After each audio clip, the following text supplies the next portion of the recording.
بسم الله الرحمن الرحيم.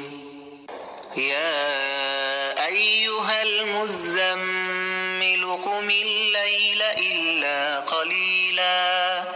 نصفه أو انقص منه قليلا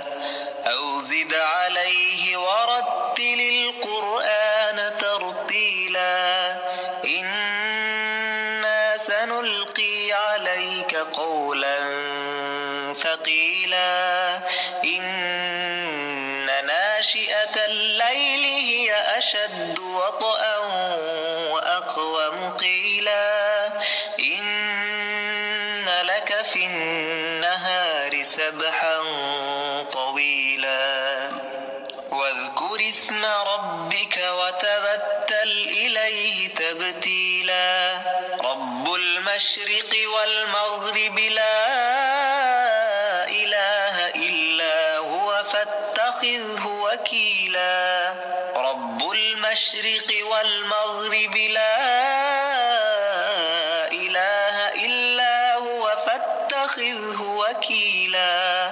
واصبر على ما يقولون واهجرهم هجرا جميلا وذرني والمكذبين أولي النعمة ومهلهم قليلا إن لدينا أنكالا وجحيما وطعاما ذا غصة وعذابا أليما يوم ترجف الأرض والجبال وكانت الجبال كثيبا مهيلا إنا أرسلنا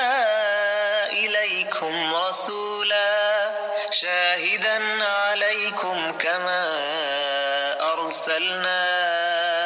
إلى فرعون رسولا فعصى فرعون الرسول فأخذناه أخذا وبيلا فكيف تتقون إن كفرتم يوما يجعل الولدان شيبا السماء منفطر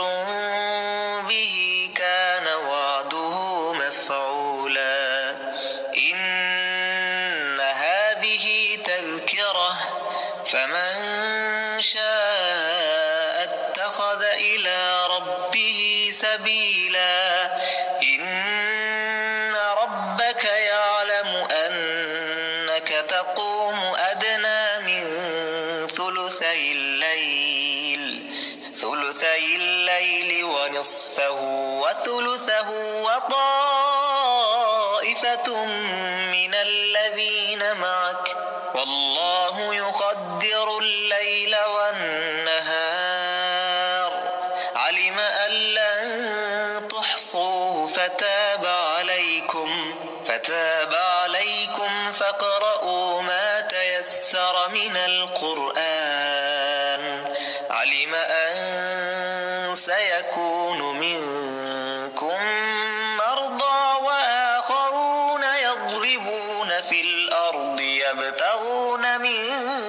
فضل الله وآخرون يقاتلون في سبيل الله فاقرؤوا ما تيسر منه وأقيموا الصلاة وآتوا الزكاة